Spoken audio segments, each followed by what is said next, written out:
mayam wahan mamakta punsiba yumnan mataram oksari ngasi senen asina pisas ni maka tarap episode 90 ga 3 putun laksari ain episode asi patupu matam na soi kilan kiba medisitan hando bayar basmayam nangapiu na senen asi bu nuksibuna like comment amadi subscribe to binam hajari fare tu mayam mubirum da mai osilasi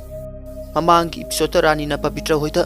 mahang hai khudi magjena bam ta yauduna tawgadabani hai kiba adu phabo mayam yeng bikre masigi matung ta episode mayam da kudul tamjari hauji ahan basin asida kani kana sudakar hoida hairi rani na hai kiba kaya aikoina ta kiba adu maki wakhal dagi natti masigi idea si pisas gi thung adu hangdu lubana mahang atum na hari bani magi idea si yamna kudung chiningai ni bidiana pisas gi thung adu natra pisas amana amuktang dagi hena hangtokpa yadabado adu ki manung dagi natra mahang na pamliba wahangi pakum adu phangniba kani kana mani haina manga adu nomli bidiana wahangi pakum phangkrabadi akoi kamdongna na thokani kani kana aina khanbada akoida atopa lambi amata leitram male maram asina makoina akoida haiba kaya taw haiba kaya akoina inba tabani babuji na adubu akoina tawgudori basi kari akoi mahaki minai oirasi haribara mahakna longnam tawtuna hana dagi akoi bu hatna ba kaya tawkrabani khudimnga se khanglabani akoi atumna tawba yade somnana rani gi makada akoi karisu leiroi sirabasu sijage fatraba rani na aigi sa se fataba haibdu ohele asumna tawba asda kamdong aina yingduna leba ngamgani Pavitrana aingonda su adumna thoklibani rani ga aigi ipurubaga puna leminabase isara saksaba phawribani aduga hausina lohongbagi sinlangni aduga asingbati hauji roki asi rani gi fatraba asda mahaksu yauribani makoi ani se punsan khrabadi sakti leiba kanba tamthiba haibadu oikragani karigumba aikoina makoina haibda yahaudragadi masi khudong thiba asi family asda punna tagadoribani bablina adubu pavitra akoina kamdongna roki amadi rani lohonglibase yengadoribano Pavitrana aina makoi anibu lohongdana bohona gani lohong base thingna bagi damak aikoi seksin na khong thang daba yaroi aduna ahan bagi khong thang di roki amadi rani lapna na lehen basini aigi ipuroi babu amuk hana gumna fahan bagi pambai phangtri phawba aikoi amana amabu seksin na yengsin naga dabani kani kana pikuna hari base asumbani sudakarna Pavitra amadi kani kan hari basida aikoi suyaningi maram masina matam kharagi aikoi rani gi minai gumna leiba tabani Vidiana maram masina ekoi rani na haiba kudimak inba tabani sekhana adubu mahangna tawba pan piskarino Pavitrana oiningbo oisinu aikoina thaba ase tawdabi thabak tawba sasina duna aikoi gi pandam ase yaudaba yadabani lohongba asi thingnabagi masigi lambi thiba tabani rani gi makhada leiraga hairi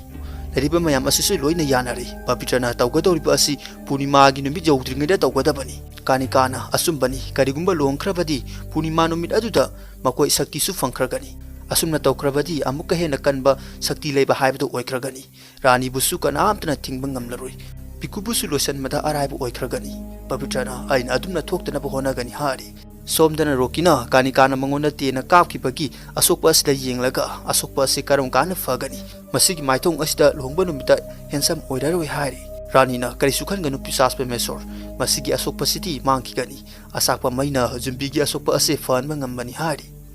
somnana Pavitrana masi roki gi mangakta rani na bottle jawba loket ama siri badu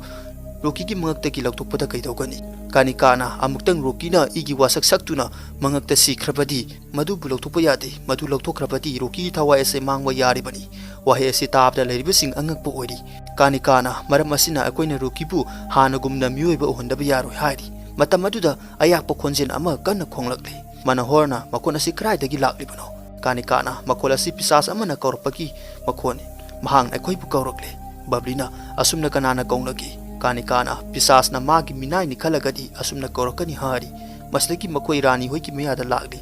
rani na lapra thingli bisikari gino minai sing nakoi kari tauna bagi khanaram ni bano ahan bagi di ngak pirabani aduna mathang kaurpdadi thuna lakadabani aidi minai sing bu ngai dun leibasi pamde hari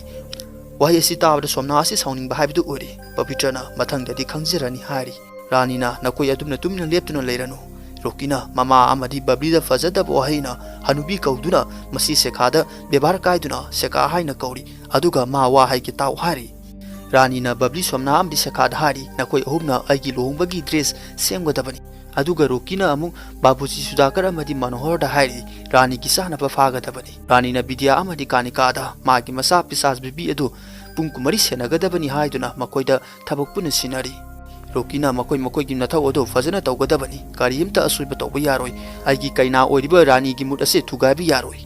Pavitrana rani gi mut ki damakta yamna pakatsari Ranina oh nungaitida laina sambi nupi hausdaki adumna tawragadi luhungbagi mandaptati kari oigani akoi ani di round tarelak oigadoribani masigi matung kari tawgani haiban ha khanglamlani akoi ani 2020 sanagadoribani Rokina Pavitra gi manakta sangsilaga saksaba phawri bara aduga ataida thabak sing piraga nangona pidi haina khangano nangisu thabak leri thabak ase haibada nahaksu soidra nungai gani hairaga Pavitra bu putra lakli Rokina munna Pavitra da yengbasta kari gi munna yengli bano hangi Rokina nangi fazaraba maithong ase yengli bani hairaga Pavitra gi makuta siriba khuji ase lakthoklaga masi nangonda fazadaba oire rani da pre-wedding gi poina piragadi ma haraugani aduna ai piruraga laki hairi Pavitra na aina tawgadoribasi karino haibado han hairamu Rokina nangi thabakti aibu mafam asita ngairamba asini aibu mafam asita ngairamu hairaga sakri somdana sakana samayam leribasi uraga masibu karino hangli Ranina masina semgadoribani aigi luhongbagi dress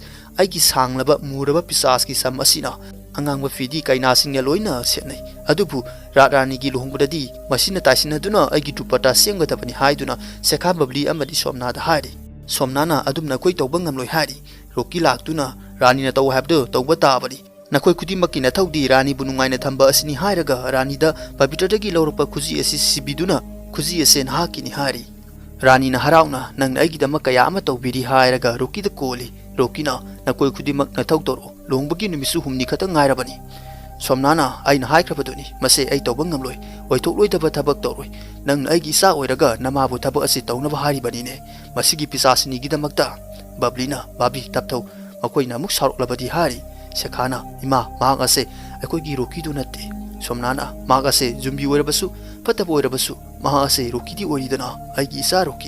Rokina kapagi taramadu taroklanu taw hari pase khakta taw hanubi natrabadi aikoina somnana nang kari tawge hari bano ai nangona karisu kibalaiti nang na tawninba taw hari Rokina sauna mamagi meara sangsin baga Rani na Roki bu phaduna mahakna nangi mudase thugairabani asumna tawbase ai pamte hak taptharo mabu aina yengsilage hairaga Rani na somnagi makuri ase melaga wal maya da purakli sekhana Rani da mamabu thadok pi hari aduga Roki da mamabu thadu hayu hain hari adubu makoina karisu tabiramte Rani na somna asi wal asigi manungda sanghankri asumna tawriba asida sekha amadi babli nungai taba haibidu ore babli na makulona duna Rani da somnabu amuk halhanna ba haijari Rokina wal asigi manungda laikibani karisu tawroi nakoi wal asigi manungda sangindrabadi thabak tawro nakoi su wal asigi manungda sangingbra hain hangli babli na sangingde hairi Rokina Rani da ayamuk laki hairaga satkri somdana Rokina Pavitra bu thabupi nabagi ma girumda purakli